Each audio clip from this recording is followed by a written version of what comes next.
I don't know if you know about the people that they call Agberos in Nigeria. The touts. Yeah, the touts, the area boys. The area boys. Yeah. Now, anyone in Nigeria, especially if you're in Lagos, you would know that Lagos is filled with a lot of touts. Omoile, Yeah. Orile or something. Omonile. Omonile. Yeah, Omonile. They call there are some of them like that. So there's a video I want us to. There are two videos actually that would just create a picture of the people, a category of people in Nigeria that you want to replace. So this definitely will not depict everything, but just to show you a picture of the people you intend to work with, and then I'll ask you some questions following that. So can we have the first video that would tell us about the Agberos in Nigeria? This is the part I love the most, where I am going to collect money. He said I can make 10,000 naira. He's ready, I am ready. I am at Oju Elegba this morning, and I am going to learn on how to be Agbero. I'm going to be asking them few questions, and they're going to be giving me answers. They are also going to tutor me on how to do it and do it adequately well. And this is going to be my tutor. Good morning, Mister. What's your name? I'm Ahmed Afolabi. You dey do Agbero? How long you don't dey do am? Over 7 years now, I don't think. So you know what? You never think of to go school? Forget about school. We dey outside, we are a street guy, we are on street. We are still on the matter. You heard from him. Can I learn how to be an Agbero girl? You can possibly if you don't have to. So like how much will I make in a day doing this business? You can make like 7,000 or 10,000. So you dey make 7,000, 10,000? Nah, God. I think this job is better than a banking job. See, Leko, what do you think? Alright, so what do I need to learn how to do this job? You can follow me now. You start collecting money. Take it. You follow me as I collect money, go to join me. I'm gonna collect it. You still go to see money. I don't need drink. I don't need to drink anything. No need to drink now. When we finish, go to start with the flex. When you finish now, go flex. Go flex. You sure? Yeah. I am going to collect the money now. We are ready for the action part. This is the part I love the most, where I am going to collect money. He said I can make 10,000 naira. He's ready, I am ready.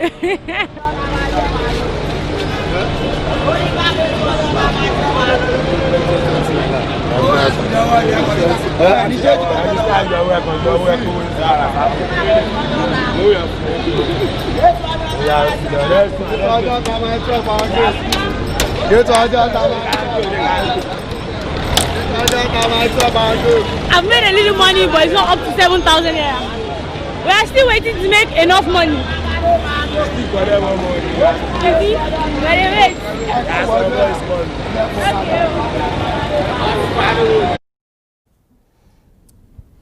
Dr. Sunday, this is just a picture of the life of thousands of Nigerians who, like the young man said, he was asked if he wants to go to school, and he said, forget about school. So these are people who have dedicated their life to street life, just being tout. Even from his voice, one could decipher that he's into some sort of drugs or some sort of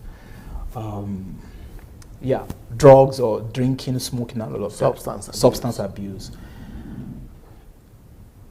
You always talk about your precedents in Ukraine, how you've been able to work with Ukrainians, and you use it as a testimony.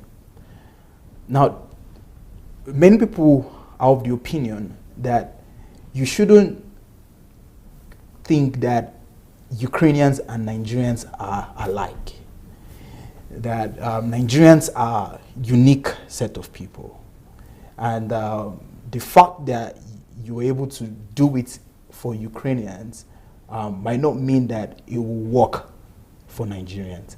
And that is exactly one of the reasons why today's question is DSA. Will this, your replacement philosophy, work in Nigeria? It is Albert Einstein that says imagination is everything. Forget about reality. Imagination is everything. Yes, imagination is exactly what you are saying, the world of what you are calling the fantasy world. The Ukraine might be different from Nigeria. Nigeria might be different from Ukraine, but they have one thing in common. But there is one thing in common between Nigeria and Ukraine. That is me. Me, and another thing we have in common is fantasy, imagination. But Ukraine might not be Nigeria, Nigeria might not be Ukraine, but fantasy remains the same everywhere. Imagination remains the same everywhere. So I lived in the fantasy world when I came to Ukraine, when there was no church here in this country, Protestant church, that had over 1,000 people. In fact, it was a crime for you to say you are a Christian. To evangelize, you will go to jail or you will be sent to Siberia. I came here and I said, by the grace of God, communism will fall and will bring about the kingdom of the Lord Jesus Christ to replace it. I came here and I witnessed the fall of communism. I would not say thanks to me, but there was an imagination and fantasy world that now became a reality. Then when I started our church, all over Europe, it was not a popular thing to see a black person leading white people. White people would never follow you.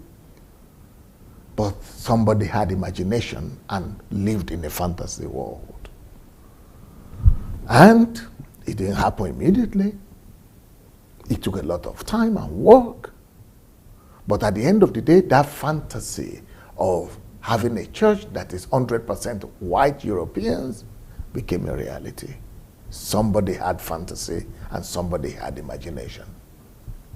Then also when our church was growing and we had all these white Europeans in our church, there were no politicians, there were no elites, there were no the who and who in the society, in any church, not just our church. And you know, church Christians were like at the lower side of the society. We changed that. Until I kept on dreaming until we started having our own fraction in the parliament. Then we had our own governor of the capital, or what they call it, mayor of the capital city. Then I had another dream of improving the well-being of our people, from just being drug addicts to become influential people in the society. That fantasy world also happened. We were able to release and raise up over 200 millionaires in US dollars. Fantasy world became reality. We were able to raise up 600 politicians who had government positions. Dream world became reality.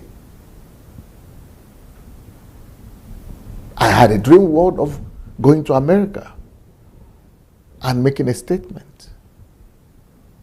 I never lived in America, but just visiting, I was able to make a statement that some people who live there never made. So, am I living in a fantasy world? I agree. But I also know that imagination is everything. And I know the things that are visible presently are temporal. And the things that will replace them are the things that are not yet visible. And those things that are not yet visible that will replace the visible things are the things that dwell in the world of fantasy and in somebody's imagination.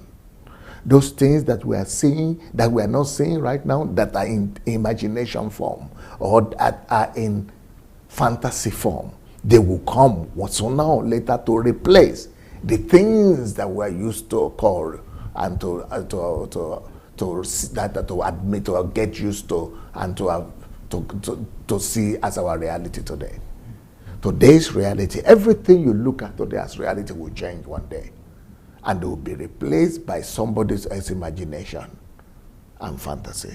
So I have a fantasy about Nigeria. I have imagination about Nigeria. And I know that the Nigeria we see today, everything that is visible is temporal.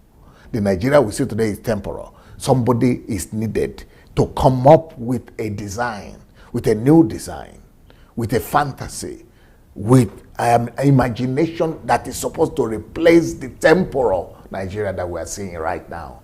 Anything you are seeing right now is supposed to be temporal, and it's temporal. But somebody, what the thing that will replace it, is the imagination and fantasy in somebody's mind.